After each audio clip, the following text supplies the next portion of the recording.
Hello guys, আমি Samir and welcome to hashtag accounting. আজকে যে টপিকটা নিয়ে আমরা কথা বলবো সেটা হচ্ছে গিয়ে বুক অফ অরিজিনাল এন্ট্রি। এই টপিকে মেইনলি আমাদের কি কি করতে হবে, আগে কি কি জানতে হবে, আমি আগে সেগুলো নিয়ে একটু কথা বলি। ফার্স্ট অফ অল, আমরা যখন একদম স্টার্টিংয়ে যখন অ্যাকাউন্টিংটা স্টার্ট করেছিলাম, সবার আগে আমরা কি শিখেছিলাম?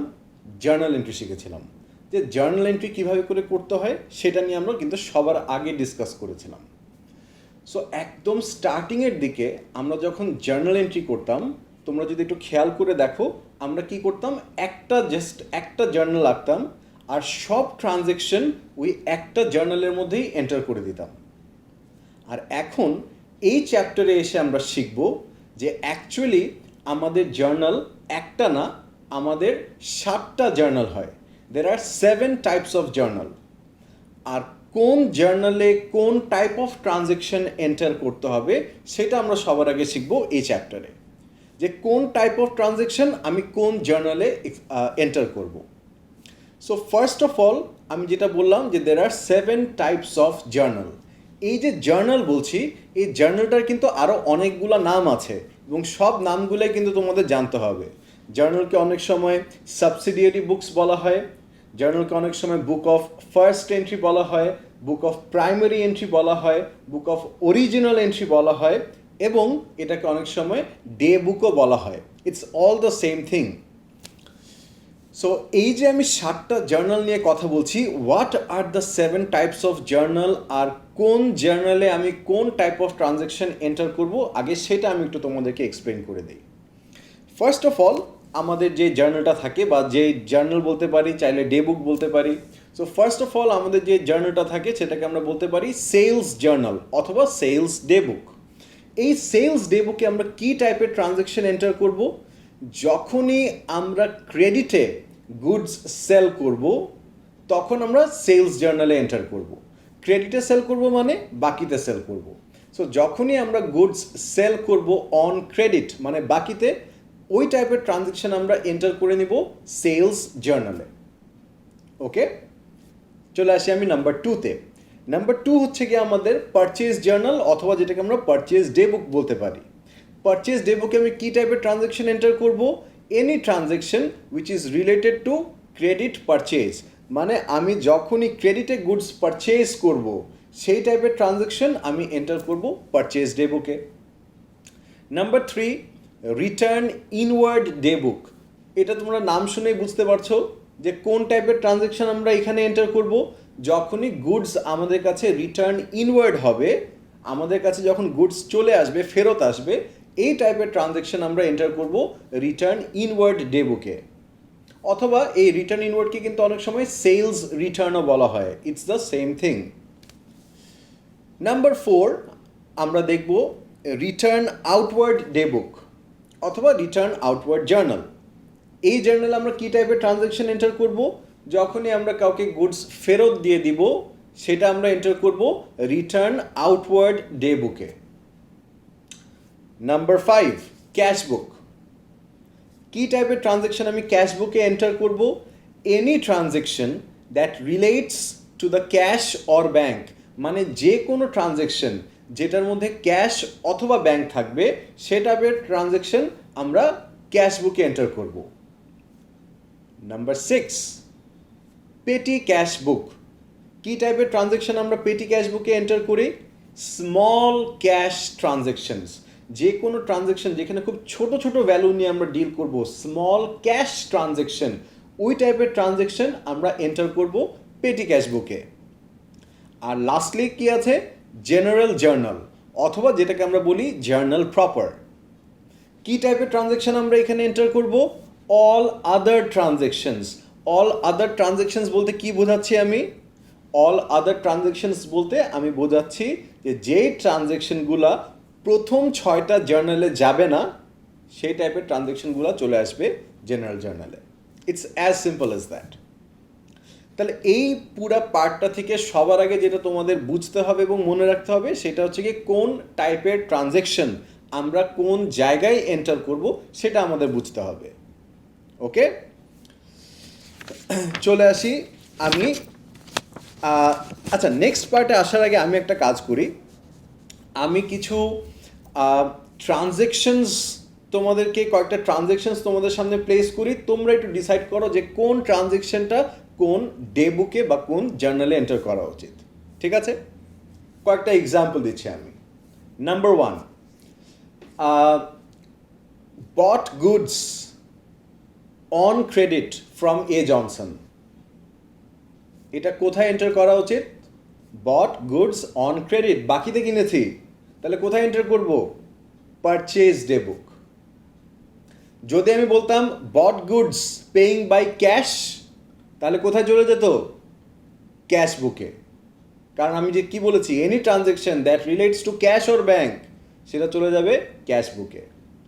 ওকে, এরপরে চলে আসি আমি নেক্সট টাইম, সেটা হচ্ছে গিয়ে সাপোজ আমি বললাম পেইড রেন্ট বাই চেক, কোথায় যাবে এটা? ক্যাশ বুকে। কারণ আমি বলেছি পেইড রেন্ট বাই চেক, যেহেতু চেকের থ্রুতে পেমেন্ট করছে, দেয়ারফর এটা চলে যাবে ক্যাশ বুকে। নেক্সট আমি যদি বলি A Johnson return goods to us, আমাদেরকে গুডস ফেরত দিয়েছে, এটা কোথায় যাবে? রিটার্ন ইনওয়ার্ড ডে বুকে। ওকে, আমি যদি বলি we return goods to B Taylor, আমরা গুডস ফেরত দিয়ে দিচ্ছি, এটা কোথায় যাবে? রিটার্ন আউটওয়ার্ড ডে বুকে। আমি যদি বলি বট a machinery paying by cash, ওটা কোথায় যাবে? ক্যাশ বুকে। কারণ বলেছি বট a machinery paying by cash, যেহেতু ক্যাশ বলেছি চলে যাবে ক্যাশ বুকে।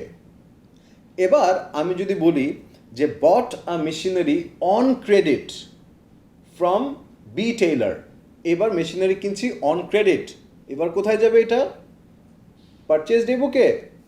নো, পারচেজ ডে বুকে যাবে না, এটা চলে যাবে জেনারেল জার্নালে। কেন এটা পারচেজ ডে বুকে গেল না? বিকজ পারচেজ ডে বুকে ইউজুয়ালি কোন ট্রানজ্যাকশনগুলো যায়? সেই ট্রানজ্যাকশনগুলো যখন আমরা গুডস কিনবো অন ক্রেডিটে। গুডস মানে কি?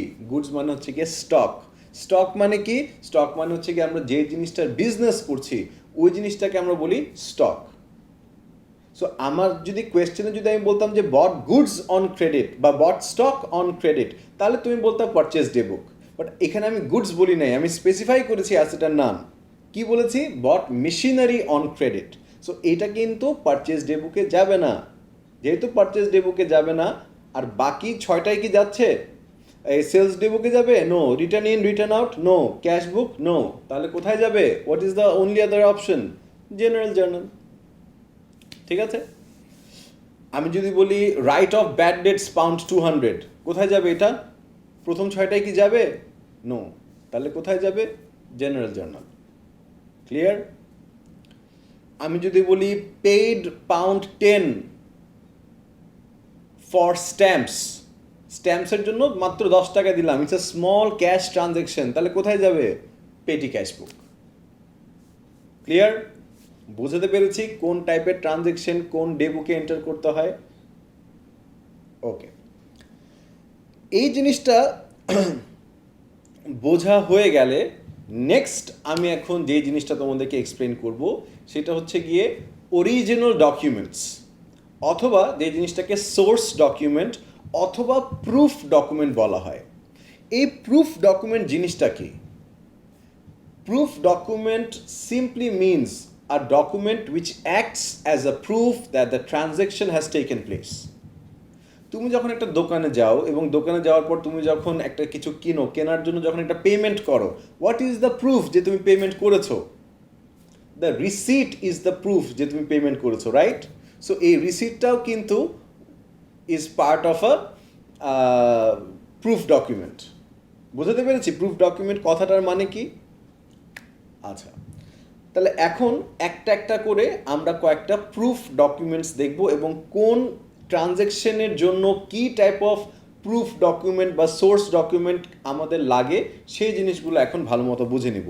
This part is very important because এখান থেকে কিন্তু অনেক বেশি আমাদের কোয়েশ্চেন্স আসে, স্পেশালি এমসিকিউ এখান থেকে অনেক বেশি আসে। সো এই পার্টটা খুব ভালো করে খেয়াল করতে হবে। সো আমি প্রুফ ডকুমেন্টের মধ্যে নাম্বার 1 যে জিনিসটা এক্সপ্লেন করব সেটা হচ্ছে গিয়ে পারচেজ অর্ডার।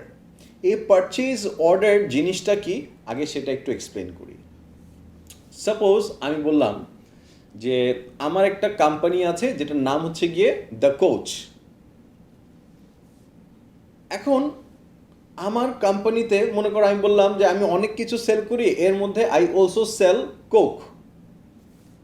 সো আমার এখন কিছু কোক কিনতে হবে so that I can sell it to my customers. So আমার যদি কোক লাগে, সবার আগে আমি কি করব, আমার তো কোক কোম্পানিকে তো জানাতে হবে যে আই নিড সাম কোক। তো সবার আগে আমি কি করব, কোক কোম্পানিকে একটা পারচেজ অর্ডার দিব। মানে suppose I need 5 crates of Coke. So আমার যদি 5 ক্রেটস প্রয়োজন হয়, how do I let them know যে আমার কতটুক কোক লাগবে, কতটুক স্প্রাইট লাগবে, কতটুক ফান্টা লাগবে, এটা আমি ওদেরকে কীভাবে করে জানাবো। ইটস নট যে আমি জাস্ট একটা ফোন করে ওকে বলে দেবো, সেটা কিন্তু করবো না। কেন? বিকজ আমি মনে করো ওর কাছকে ফোন করে বললাম যে আমাকে তুমি 5 ক্রেটস অফ কোক দিয়ে যাও। ও কালকে আমাকে বলতে পারে যে না, আপনি তো এরকম কোনো অর্ডার প্লেসই করেন নাই। সো দ্যাট ইজ ওয়াই যখন তুমি বিজনেস করবা, প্রত্যেকটা জিনিসের ডকুমেন্টেশন থাকতে হবে। তুমি যে একটা অর্ডার প্লেস করেছো, হোয়াট ইজ দ্য প্রুফ যে তুমি অর্ডারটা প্লেস করেছো। সো অর্ডার প্লেস করার প্রুফ হচ্ছে গিয়ে পারচেজ অর্ডার। পারচেজ অর্ডারের পারপাসটা খুবই সিম্পল। সবার আগে চিন্তা করতো পারচেজ অর্ডারটা কে কাকে দিচ্ছে? বায়ার দিচ্ছে সেলারকে। আই এম দ্য বায়ার, আমি কিন্তু কোক কিনবো। সো আমি একটা পারচেজ অর্ডার দিব কাকে? কোকাকোলা কোম্পানিকে আমি একটা পারচেজ অর্ডার দিব যে আমার এতগুলো কোক লাগবে, এতগুলো স্প্রাইট লাগবে, সব ডিটেলস দিয়ে দিব যে এতটুকু কোয়ান্টিটি অফ কোক, এতটুকু কোয়ান্টিটি অফ স্প্রাইট, এই জিনিসগুলো আমার লাগবে, এই জিনিসগুলো তুমি আমাকে এত দিনের মধ্যে 15 ডেজ বা 20 ডেজের মধ্যে তুমি আমাকে এই জিনিসগুলো সাপ্লাই দিবা। সো এই যে আমি একটা জিনিস তাকে রিকোয়েস্ট পাঠাচ্ছি যে আমি তোমার থেকে কোক, স্প্রাইট এসব কিনতে চাই, এই যে রিকোয়েস্টটা পাঠাচ্ছি কিভাবে পাঠাবো? Through a purchase order. The purchase order is the proof. কালকে যদি ও আমাকে বলে যে না, আপনি তো এরকম কোনো অর্ডার প্লেস করেন নাই, তখন I can show him the purchase order. So purchase order জিনিসটা দেখতে কিরকম সেটা দেখো, আমরা কিন্তু এখন স্ক্রিনে দেখতে পাচ্ছি। পারচেজ অর্ডারটা ভালো করে একটু তোমরা দেখে নাও। সবার আগে দেখো পারচেজ অর্ডারে কার নাম দেওয়া? বায়ারের নাম। বায়ারের নাম মানে আমার নাম, আমার কোম্পানির নাম আমি কি বলেছিলাম? The coach. তো সবার আগে দেখো দ্য কোচ এবং কোচের অ্যাড্রেস দেওয়া আছে এখানে। তো সবার আগে কিন্তু বায়ারের নাম থাকবে পারচেজ অর্ডারে। অ্যান্ড দেন দেখো তুমি বায়ারের নামের ঠিক নিচে লেফট সাইডে দেখো সেলারের নাম আছে কোকাকোলা। সো কোকাকোলা কোম্পানিকে আমরা পাঠাচ্ছি এবং নিচে তাদের অ্যাড্রেস দেওয়া, এবং রাইট সাইডে দেখো, রাইট সাইডে আমাদের ডেট এবং অর্ডার নাম্বারটা দেওয়া থাকবে। এবং এটা তোমরা দেখলেই বুঝতে পারছো। তোমরা দেখে নাও আমি কতটুকু কোয়ান্টিটি অফ কোক, কতটুকু কোয়ান্টিটি অফ স্প্রাইট অর্ডার করছি, এক একটার প্রাইস কত। সো টোটাল কত টাকা আসছে? টোটাল আমার 5800 টাকা আসছে। সো এই 5000 টাকা, এই 5800 টাকার কোক, স্প্রাইট, ফান্টা এই জিনিসগুলো আমি অর্ডার দিচ্ছি কোকাকোলা কোম্পানির কাছে। এবং একটা জিনিস দেখো, তুমি ডেলিভারি রিকোয়ার্ড কবের মধ্যে ডেলিভারি দিতে হবে আমি ডেট মেনশন করে দিয়েছি, আর্লি নভেম্বরের মধ্যে আমাকে এই জিনিসগুলো ডেলিভারি তার দিতে হবে। ক্লিয়ার? পারচেজ অর্ডারটা কিভাবে করে প্রিপেয়ার করতে হবে।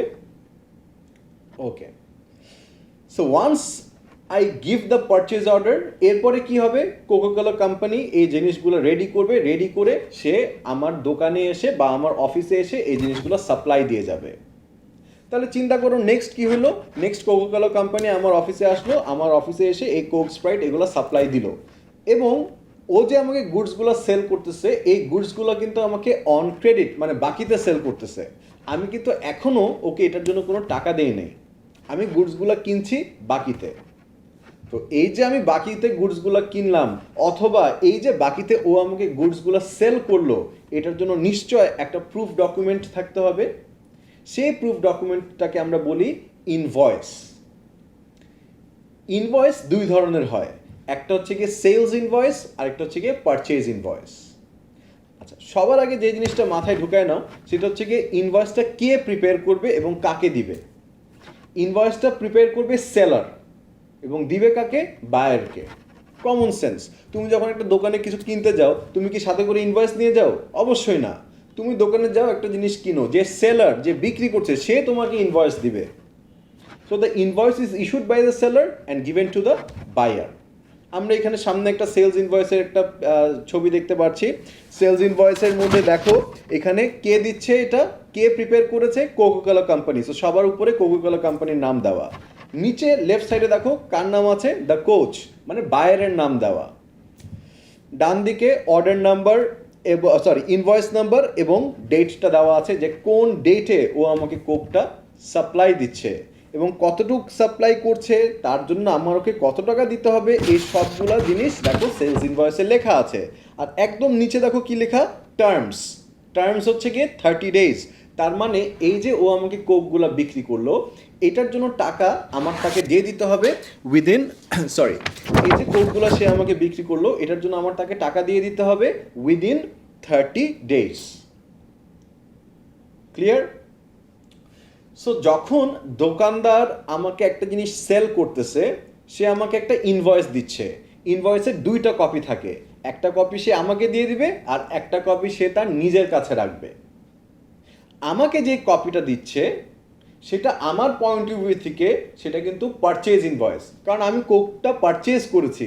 সো আমার পয়েন্ট অফ ভিউ থেকে আমি একটা পারচেজ ইনভয়েস হাতে পেলাম।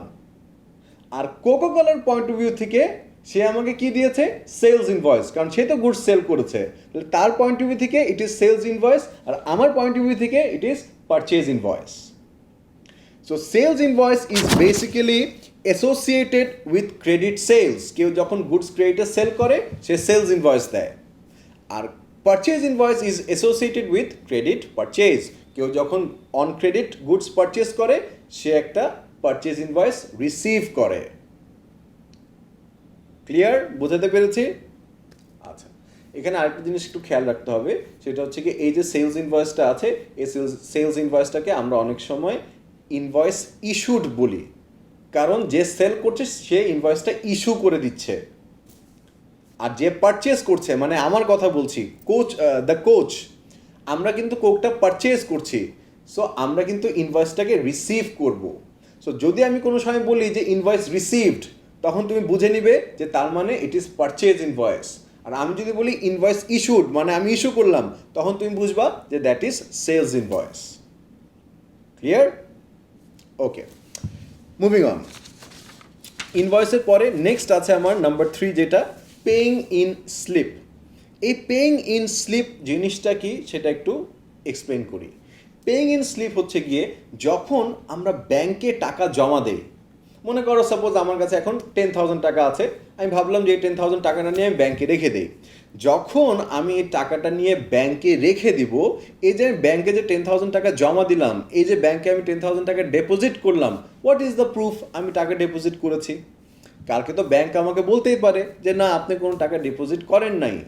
তাহলে হোয়াট ইজ দ্য প্রুফ যে আমি অ্যাকচুয়ালি টাকা ডিপোজিট করেছি? The proof is paying in slip. মানে আমরা যখন ব্যাংকে টাকা ডিপোজিট করি বা ব্যাংকে যখন টাকা আমরা জমা দেই, তখন আমাদের যে জিনিসটা করতে হয় সেটা হচ্ছে কি একটা স্লিপের মধ্যে, স্লিপটা দেখো আমরা এখানে সামনে ছবি দেখতে পাচ্ছি, একটা স্লিপের মধ্যে আমাদের লিখতে হয় যে আমরা ব্যাংকের কাছে কত টাকা জমা দিচ্ছি।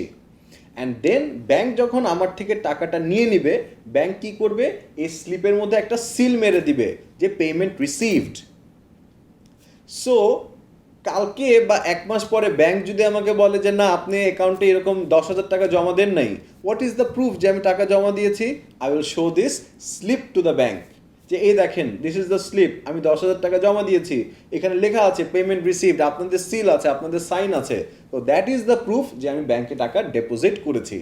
সো যখনই বলা হবে যে আমরা ব্যাংকে টাকা ডিপোজিট করছি, সেটার জন্য প্রুফ ডকুমেন্ট কি হবে? Paying in slip will be the proof document. Clear? Alright, next চলে আসি আমরা চেকবুক কাউন্টার ফয়েলে। What is chequebook counter foil? Chequebook counter ফয়েলটা হচ্ছে গিয়ে, মনে করো আমার কাউকে একটা চেক দিতে হবে। সো আমরা কি করি, যখন একটা কাউকে চেক দিতে হয় আমরা একটা চেক লিখি। চেক লেখার পরে চেকটা আমরা ছিঁড়ে নিই না চেকবুক থেকে। তোমরা যদি কোনো সময় একটা চেকবুক দেখে থাকো, তোমরা খেয়াল করবে চেকবুক থেকে যখন আমরা চেকটা ছিঁড়ে নেই, তখন চেকবুকের সাইডে ছোট্ট একটা পার্ট বাকি থেকে যায়। যেই পার্টটা বাকি থেকে যায় সেটাকে বলা হয় চেকবুক কাউন্টার ফয়েল। সেটা আমরা এখন স্ক্রিনে দেখতে পাচ্ছি যে একটা চেকবুক কাউন্টার ফয়েল কীরকম হয় দেখতে। সো এখন মনে করো আমি আমার একটা ফ্রেন্ডকে একটা চেক দিলাম, আমার ফ্রেন্ডকে আমি 20,000 টাকা একটা চেক দিলাম। এই যে চেকটা দিয়েছি, হোয়াট ইজ দ্য প্রুফ? এই যে কাউন্টার ফয়েল আছে, এই কাউন্টার ফয়েলের মধ্যে আমি লিখবো যে আমি আমার ফ্রেন্ডকে, মনে করো ফ্রেন্ডের নাম সাপোজ বি টেইলার, সো আমি লিখবো যে বি টেইলার 20,000 টাকা লিখে আমি বি টেইলারকে চেকটা দিয়ে দিব।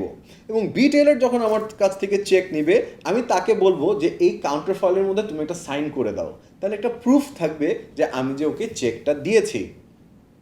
So whenever we pay money out of the bank, যখনই ব্যাংক থেকে টাকা চলে যাচ্ছে, what is the proof? The chequebook counter foil is the proof.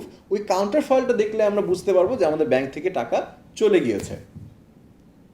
Clear? Okay, moving on to the next one, credit note. এটা খুবই important একটা জিনিস, credit note. এই ক্রেডিট নোট আর ডেবিট নোট, এই দুইটা জিনিস কি, এটা একটু ভালো করে এক্সপ্লেন করি। সবার আগে ক্রেডিট নোটটা আমি এক্সপ্লেন করব। সো সাপোজ আমি একটা এক্সাম্পল দিই, তাহলে বুঝতে ইজিয়ার হবে তোমাদের। আচ্ছা, আগের এক্সাম্পলটা ইউজ করি। হ্যাঁ, আগের এক্সাম্পলটা জানি কি ছিল। ওকে, আগের এক্সাম্পলটা ছিল যে কোকোকোলা কোম্পানি কোক সেল করেছে আমার কাছে, ঠিক আছে? এবার তুমি চিন্তা করো যে ইউ আর দ্য ওনার বা you are the manager of Coca-Cola company. তুমি কোক সেল করেছো আমার কাছে, আমি কোকগুলা নিলাম, নেওয়ার কিছুদিন পরে আমি দেখলাম কি কোকগুলা নষ্ট।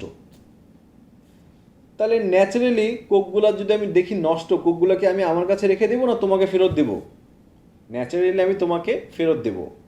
সো তোমার পয়েন্ট অফ ভিউ থেকে এটা কি রিটার্ন ইনওয়ার্ড না আউটওয়ার্ড? Return inward. এখন তুমি যখন আমাকে কোক সেল করেছিলা, তুমি আমাকে কোকগুলা কি অন ক্রেডিট মানে বাকিতে সেল করেছিলা না? সো যেহেতু বাকিতে সেল করেছিলা, আমি তোমার কি ছিলাম? Accounts receivable. তুমি আমার থেকে টাকা পাবা, so I am your accounts receivable. এখন আমি দেখলাম কোকগুলা নষ্ট, যেহেতু কোকগুলো নষ্ট, আমি কোকগুলো তোমাকে ফেরত দিয়ে দিলাম। যেহেতু আমি তোমাকে কোকগুলো ফেরত দিয়ে দিচ্ছি, am I your accounts receivable any longer? আমি কি আর তোমার অ্যাকাউন্ট রিসিভেবল আছি? নাই, I am no longer your account receivable. তাহলে তোমার অ্যাকাউন্ট রিসিভেবল কি কমে যাচ্ছে না? অ্যাকাউন্ট রিসিভেবল কমে যাওয়া মানে কি অ্যাসেট কমে যাওয়া না? তোমার যেহেতু অ্যাসেট কমে যাচ্ছে, অ্যাসেট কমলে কি ডেবিট করবা না ক্রেডিট করবা? ক্রেডিট করতে হবে। যেহেতু ক্রেডিট করতে হবে, so now you will send me a credit note. তাহলে সিকোয়েন্সটা দেখো, আমি তোমাকে গুডস ফেরত দিয়ে দিলাম, তোমার পয়েন্ট অফ ভিউ থেকে it's return inward. So you are thinking return inward যেহেতু হয়ে গিয়েছে, তার মানে আমার অ্যাকাউন্ট রিসিভেবল কমে গিয়েছে। যেহেতু তোমার অ্যাকাউন্ট রিসিভেবল কমে গিয়েছে, তার মানে তোমার অ্যাসেট কমে যাচ্ছে, অ্যাসেট কমে গেলে ক্রেডিট হয়। দ্যাট ইজ ওয়াই তুমি একটা ক্রেডিট নোট ইস্যু করবা। ক্রেডিট নোটটা ইস্যু করার পারপাস কি? ইস্যু করার পারপাস হচ্ছে গিয়ে, তুমি যখন আমাকে ক্রেডিট নোট ইস্যু করবে, ওটার মধ্যে লেখা থাকবে যে since you have return the goods to me, I am now crediting your account. তুমি আমার অ্যাকাউন্টটা ক্রেডিট করে দিচ্ছ। That is the purpose of credit note. So আমি যখন ক্রেডিট নোটটা রিসিভ করব, তখন আমি বুঝবো যে ইয়েস, আমি যে তোমাকে গুডসগুলো ফেরত দিয়েছি সেটার জন্য তুমি আমার অ্যাকাউন্ট ক্রেডিট করে দিয়েছো। একটা জিনিস খেয়াল করো, ক্রেডিট নোটটা বানিয়েছে কে? তুমি।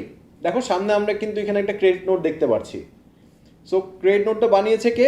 Coca Cola company. সো উপরে কোকোকোলা কোম্পানির নাম, সেটা কাকে পাঠিয়েছে? কোচকে পাঠিয়েছে। কতটুকু গুডস ফেরত দিয়েছি এগুলো সব কিছু দেখো এখানে ডিটেলসে লেখা আছে। সো তুমি ক্রেডিট নোটটা বানিয়েছো এবং তুমি ক্রেডিট নোটটা পাঠিয়েছো আমাকে।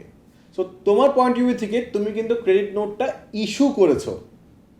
You have issued the credit note. তুমি যে ক্রেডিট নোটটা ইস্যু করলা, কখন ইস্যু করলা, কোন সিচুয়েশনে? যখন তোমার কি হয়েছিল? Return inward. তাহলে আমাদের এটা মনে রাখতে হবে যে যখন আমাদের রিটার্ন ইনওয়ার্ড হবে, তখন আমরা কি করব? ক্রেডিট নোট ইস্যু করব। সো তোমার যেহেতু রিটার্ন ইনওয়ার্ড হয়েছে, তুমি কিন্তু ক্রেডিট নোট ইস্যু করেছো। তুমি তো ক্রেডিট নোটটা ইস্যু করলা, আমি ক্রেডিট নোটটা কি করেছি? রিসিভ করেছি। আর এই ক্রেডিট নোটটা আমি কখন রিসিভ করলাম? এবার একটু 1 মিনিটের জন্য আমার পয়েন্ট অফ ভিউ থেকে চিন্তা করো, আমি ক্রেডিট নোটটা কখন রিসিভ করলাম? যখন আমি কি করেছিলাম?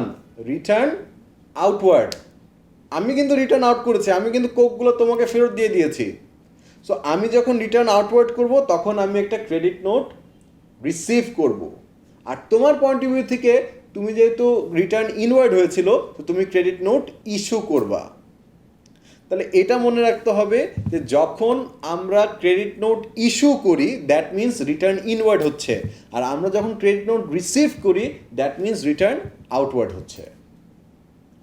ওকে, আচ্ছা, এখন এই ক্রেডিট নোটটা আমরা অনেক সময় আরেকটা পারপাসে ব্যবহার করি, সেটা হচ্ছে গিয়ে, এবার চিন্তা করো আমি বললাম যে আমরা কিছু গুডস সেল করেছি, মনে করো বি টেইলরকে, কত টাকার গুডস? 100 টাকার গুডস।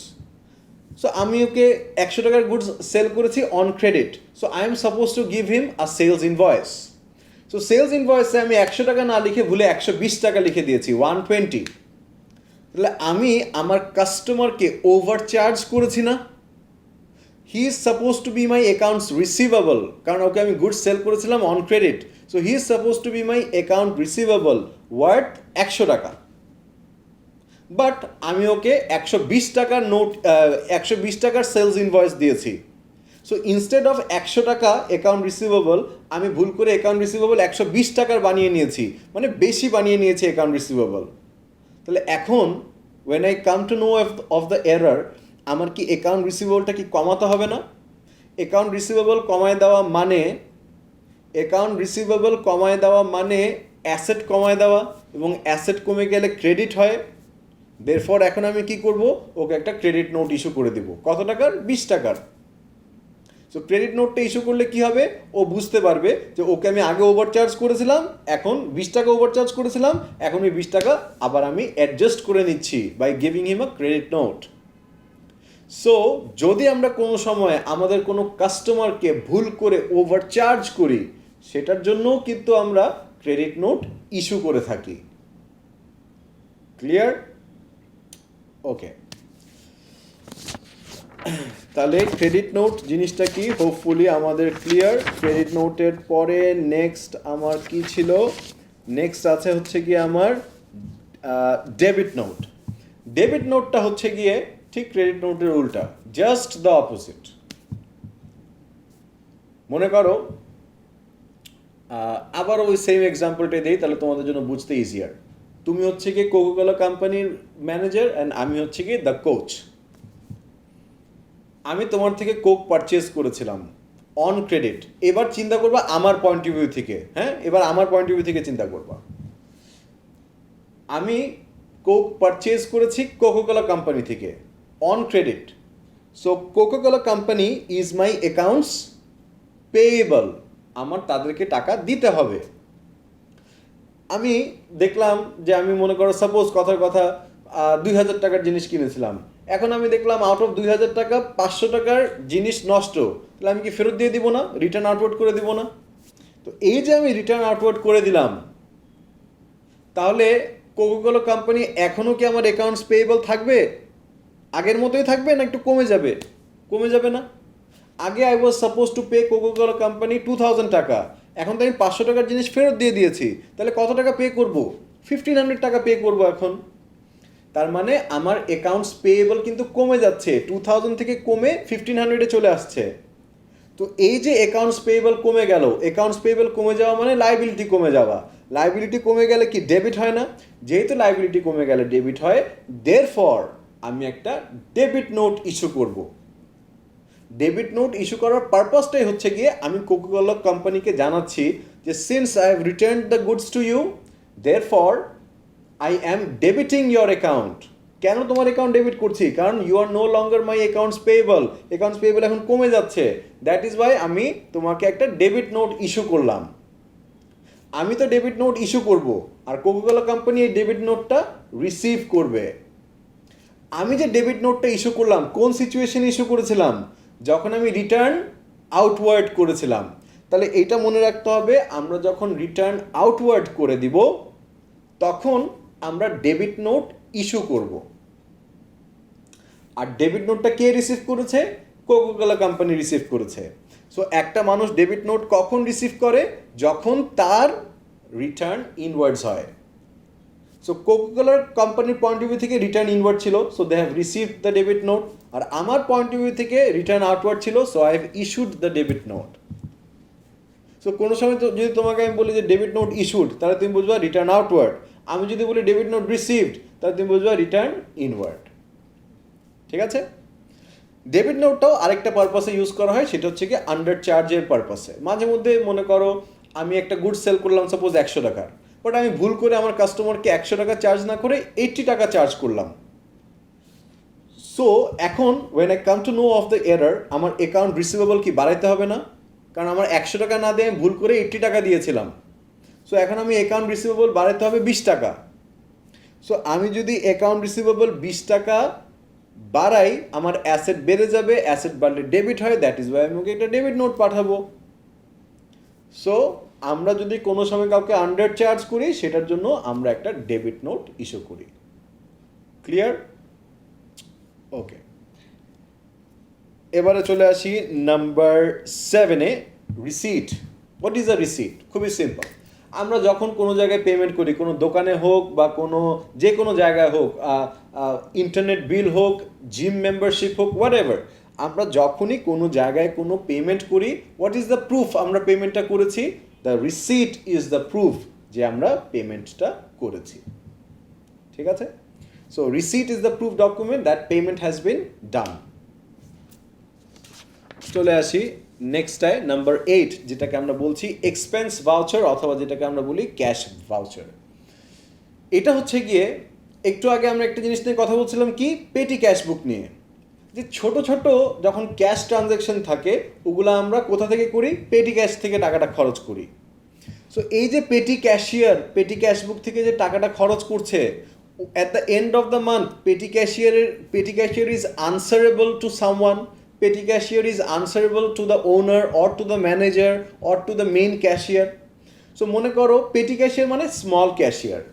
সো পেটি ক্যাশিয়ার যে পেটি ক্যাশ থেকে যে টাকাগুলো খরচ করছে, ওর নিশ্চয়ই একটা রেকর্ডস মেনটেন করতে হয়, কোন পারপাসে কাকে টাকা দিল, কত টাকা দিল, অবশ্যই ওর একটা রেকর্ড মেনটেন করতে হবে। So whenever the petty cashier spends money from the petty cash book, ও ওইটা রেকর্ড মেনটেন করে কোথায়? একটা ভাউচারে। ওই জিনিসটাকে আমরা বলি একটা এক্সপেন্স ভাউচার অথবা ক্যাশ ভাউচার। মনে করো পেটি ক্যাশিয়ার ক্লিনিংয়ের জন্য 20 টাকা দিল কাউকে, তো এই যে ক্লিনারকে 20 টাকা দিল, ও ক্লিনার থেকে একটা ভাউচার নিবে, ওই ভাউচারের মধ্যে ক্লিনারেরও একটা সাইন থাকবে এবং পেটি ক্যাশিয়ারেরও একটা সাইন থাকবে, so that at the end of the month পেটি ক্যাশিয়ার যাতে ম্যানেজারকে বলতে পারে যে আই স্পেন্ড 20 টাকা ফর ক্লিনিং। ম্যানেজার যদি বলে হোয়াট ইজ দ্য প্রুফ, তখন পেটি ক্যাশিয়ার এই ভাউচারটা দেখাবে। So whenever we spend money from the petty cash book, the proof document is the expense voucher, অথবা যেটাকে আমরা বলি ক্যাশ ভাউচার। ওকে, চলে আসি next time, number 9, bank statement. Bank statement is a proof document for a lot of things, but mainly for 2 things. Mainly কোন দুইটা জিনিসের? মনে করো আমরা আগে একটা চ্যাপ্টার পড়েছিলাম ব্যাংক রিকনসিলিয়েশন স্টেটমেন্ট। ওই চ্যাপ্টারে একটা জিনিস দেখেছিলাম, ব্যাংক চার্জেসের একটা ব্যাপার থাকে, রাইট? ব্যাংক যে আমাদেরকে অনেক ধরনের সার্ভিস দেয়, ওটার জন্য ব্যাংক কিন্তু এই সার্ভিসগুলো ফ্রি দেয় না, ওটার জন্য ব্যাংক এটা চার্জ নেয়, যেটাকে আমরা বলি ব্যাংক চার্জ। এই যে ব্যাংক আমাদের থেকে ব্যাংক চার্জটা কেটে নিচ্ছে, অথবা ব্যাংক যে আমাদেরকে, আমরা যখন অ্যাকাউন্টে যখন টাকা রাখি, ব্যাংক যে আমাদেরকে ইন্টারেস্ট দেয়, এই জিনিসগুলোর প্রুফ কি? The proof is the bank statement. Bank statement দেখলে আমরা বুঝতে পারবো যে ইয়েস, ব্যাংক আমাদেরকে ইন্টারেস্টের জন্য এত টাকা দিল, ব্যাংক আমাদের থেকে ব্যাংক চার্জ হিসাবে এত টাকা কেটে নিয়ে গেল, বা ব্যাংক আমাদেরকে ইন্টারেস্টের জন্য এত টাকা ব্যাংক আমাদের কাছে চাচ্ছে, এই সব ডিটেলসগুলো ব্যাংক স্টেটমেন্টে থাকে। সো ব্যাংক স্টেটমেন্টটা কে প্রিপেয়ার করে? ব্যাংক প্রিপেয়ার করে। ব্যাংক প্রিপেয়ার করে এই স্টেটমেন্টটা আমাদের কাছে দেয়, and this statement acts as a proof যে আমার ব্যাংকে কত টাকা আসলো, কত টাকা গেল, কী হলো না হলো, সব কিছুর প্রুফ হচ্ছে গিয়ে এই ব্যাংক স্টেটমেন্ট। ঠিক আছে, চলে যাই নাম্বার 10-এ, স্টেটমেন্ট অফ অ্যাকাউন্ট। এই স্টেটমেন্ট অফ অ্যাকাউন্টটা কি? This statement of account is sent out by the seller to the buyer at the end of each month to show the summary of the transactions of the previous month. সোজা কথায় যদি বলি, মনে করো এখন September মাস চলছে, right? So at the end of September as a seller আমি এই স্টেটমেন্ট অফ অ্যাকাউন্টটা পাঠাবো বায়ারকে, মানে যে আমার থেকে জিনিস কিনে আমি তাকে পাঠাবো এই স্টেটমেন্ট অফ অ্যাকাউন্টটা। এই স্টেটমেন্ট অফ অ্যাকাউন্টের মধ্যে সেপ্টেম্বর মাসের ফুল ট্রানজ্যাকশন ডিটেলস থাকবে, যে আমি ওকে কত টাকার জিনিস বিক্রি করেছি, ও আমাকে কত টাকা দিয়ে দিয়েছে, ও আমাকে কত টাকার গুডস রিটার্ন ইনওয়ার্ড করেছে, সব কিছু থাকবে। সাপোজ কথার কথা আমি বললাম যে আচ্ছা এখানে আমি একটা স্টেটমেন্ট অফ অ্যাকাউন্ট তোমাদেরকে দেখাই দিই, তাহলে তোমাদের ক্লিয়ার হয়ে যাবে। সবার আগে দেখো ব্যালেন্স বিডি, বছরের শুরুতে বা মাসের শুরুতে আমি কি বলছি, মাসের শুরুতে আমি কত টাকা ওদের থেকে কাস্টমার থেকে কত টাকা পাবো, 400 টাকা পাবো। অ্যান্ড দেন আমি নতুন করে আরও সেল করলাম, কত টাকার গুডস সেল করলাম, 5800 টাকার গুডস সেল করলাম। তাহলে এখন ইন টোটাল কত টাকা পাবো, 6200। আউট অফ 6200 কাস্টমার কিছু গুডস আমাকে ফেরত দিয়ে দিয়েছে, রিটার্ন ইনওয়ার্ড করে দিয়েছে। কত টাকার গুডস রিটার্ন ইনওয়ার্ড করেছে, 300 টাকার গুডস ফেরত দিয়ে দিয়েছে। তাহলে 6200 থেকে যদি 300 টাকার গুডস ফেরত দিয়ে দেয়, কাস্টমার থেকে কত টাকা পাবো, 5900 টাকা পাবো। আউট অফ 5900 কাস্টমার আমাকে একটা চেক দিল, কত টাকার চেক, 1900 টাকার cheque. Therefore at the end of the month customer থেকে আমি কত টাকা পাবো, 4000 টাকা পাবো। ক্লিয়ার? স্টেটমেন্ট অফ অ্যাকাউন্টটা কে কাকে দেয়, সেলার দেয় বায়ারকে। কেন দেয়, বায়ারকে প্রিভিয়াস মান্থের একটা ট্রানজ্যাকশন সামারি দেখানোর জন্য, যে লাস্ট মাসে এই এই জিনিস হয়েছে, সো দ্যাট পরে গিয়ে যাতে আমাদের যাতে কাস্টমারের সাথে যাতে কোনো ডিসএগ্রিমেন্ট না হয়, পরে যাতে কাস্টমার না বলে যে না আমি তো এটা কিনি নাই, বা না আমি তো আরও বেশি টাকা দিয়েছিলাম, এসবের কোনো কনফিউশন আমরা চাই না। We don't want this disagreements, we don't want this conflicts. তো স্টেটমেন্ট অফ অ্যাকাউন্ট যখন আমি কাস্টমারকে দিব, কাস্টমারও বুঝে গেল যে ইয়েস লাস্ট মান্থে এই এই জিনিসগুলো হয়েছিল, so right now I have to give হিম 4000 টাকা। ক্লিয়ার? ওকে, চলে আসি লাস্টটায়, যেটা হচ্ছে গিয়ে রেমিটেন্স অ্যাডভাইস। রেমিটেন্স অ্যাডভাইসটা হচ্ছে গিয়ে এই যে দেখো আমি একটু আগে কী বললাম, যে আমি একটা স্টেটমেন্ট অফ অ্যাকাউন্ট পাঠিয়েছিলাম, কাকে পাঠিয়েছিলাম, আমার কাস্টমারকে পাঠিয়েছিলাম, রাইট? সো আমার কাস্টমারকে যখন আমি একটা স্টেটমেন্ট অফ অ্যাকাউন্ট পাঠাবো, বা আমি যদি সেই আগের এক্সাম্পলটা ইউজ করি, আগের এক্সাম্পল আমি যে কি যে কোকোকোলা কোম্পানি আর কোচের এক্সাম্পলটা ইউজ করি, Coca Cola company was the seller. So Coca Cola company statement of account পাঠিয়েছিল কাকে, কোচকে। সো কোকোকোলা কোম্পানি কোচকে কি বলছিল, কোকোকোলা কোম্পানি কোচকে বলছিল যে at the end of the month তোমার আমাকে 4000 টাকা দিতে হবে। এখন I being the manager of the coach, আমি চিন্তা করলাম যে ঠিক আছে ওকে এখন আমি 4000 টাকা দিয়ে দিব, পুরোটাই দিয়ে দিব। তো যখন ওকে আমি 4000 টাকা চেক লিখে যখন আমি কোকোকোলা কোম্পানিকে দিয়ে দিব, তখন সাথে আমি তাকে আরেকটা ডকুমেন্ট দিব, যে ডকুমেন্টটার নাম হচ্ছে গিয়ে remittance advice. This remittance advice is exactly the same as statement of account, exactly same. Difference কোথায়, ডিফারেন্স হচ্ছে গিয়ে statement of account Coca Cola company দিয়েছিল আমাকে, মানে সেলার দিয়েছিল বায়ারকে, আর remittance advice is given by the buyer to the seller, and it is usually accompanied by a cheque. মানে তুমি হচ্ছে গিয়ে মনে করো কোকোকোলার ম্যানেজার, তুমি মাস শেষে আমাকে একটা স্টেটমেন্ট অফ অ্যাকাউন্ট দিয়েছো, এবং স্টেটমেন্ট অফ অ্যাকাউন্টে আমি দেখলাম যে আমার তোমাকে 4000 টাকা দিতে হবে। এখন as a manager of the coach আমি যখন তোমাকে 4000 টাকা দিব, আমি যখন তোমাকে 4000 টাকার চেক দিব, খালি তো তোমাকে একটা চেক নিয়ে দিলে হবে না। খালি যদি তোমাকে নিয়ে আমি একটা যদি 4000 টাকার চেক দিই, তুমি হয়তো কনফিউজ হয়ে যেতে পারো যে কেন 4000 টাকার চেক দিলাম, why not more or why not less. So আমি যখন তোমাকে ওই চেকের সাথে যখন রেমিটেন্স অ্যাডভাইসটা দিব, তখন তুমি বুঝতে পারবা remittance advice is same as statement of account. তুমি রেমিটেন্স অ্যাডভাইসটা দেখে বুঝতে পারবো যে ইয়েস কোচের তো আমাকে 4000 টাকাই দেওয়ার কথা ছিল, সো ও আমাকে 4000 টাকা দিচ্ছে accompanied with a cheque. Remittance অ্যাডভাইসটাও দেখো আমরা এখানে কিন্তু সামনে দেখতে পাচ্ছি। সো রেমিটেন্স অ্যাডভাইসটা দেখো কে প্রিপেয়ার করেছে, বায়ার মানে দ্য কোচ প্রিপেয়ার করেছে, এবং কাকে দিচ্ছে, কোকোকোলা কোম্পানিকে দিচ্ছে। এবং এটার সাথে আমি কি করব, এই জিনিসটার সাথে আমি একটা চেক, মানে রেমিটেন্স অ্যাডভাইসের সাথে it will be accompanied by a cheque. Clear? কোন পারপাসে আমরা কোন ডকুমেন্টসগুলো ইউজ করি, কখন ইনভয়েস ইউজ করতে হবে, কখন রিসিপ্ট, এই জিনিসগুলো কিন্তু খুবই ইম্পর্টেন্ট। বিজনেস ডকুমেন্টেশন আমরা এটাকে বলি। This is very important, this documentation is very important, because যখনই আমরা বিজনেস করব, বিজনেস করার সময় আমরা যদি কারেক্ট ডকুমেন্টেশন মেনটেন না করি, তখন কিন্তু দেখা যাবে কি যে আমরা বিজনেসটা, তখন বিজনেসের মধ্যে অনেক কনফ্লিক্ট হবে, আমাদের কাস্টমারদের সাথে আমাদের অনেক কনফ্লিক্ট হবে, অনেক ডিসএগ্রিমেন্ট হবে, অনেক মিসআন্ডারস্ট্যান্ডিং হবে। এই মিসআন্ডারস্ট্যান্ডিংগুলোকে অ্যাভয়েড করার জন্য আমরা এই বিজনেস ডকুমেন্টেশন করি। ঠিক আছে, তো সব ডকুমেন্টসগুলো তো এক্সপ্লেন করে দিলাম। এখন আমি তোমাদেরকে ছোট্ট একটা সিকোয়েন্স দেখাবো এখানে। এই সিকোয়েন্সটা দেখলে তোমাদের অনেক কিছু ক্লিয়ার হয়ে যাবে। সবার আগে মনে করো আমি ওই কোচ আর কোকাকোলা কোম্পানির এক্সাম্পলটাই দিচ্ছি। সবার আগে as the manager of coach আমি কোকাকোলা কোম্পানিকে কি দিয়েছিলাম, একটা পারচেজ অর্ডার দিয়েছিলাম। তাহলে ডকুমেন্টেশনের সিকোয়েন্স যদি দেখি, নাম্বার 1 পারচেজ অর্ডার। সবার আগে কোচ কোকাকোলা কোম্পানিকে একটা পারচেজ অর্ডার দিবে।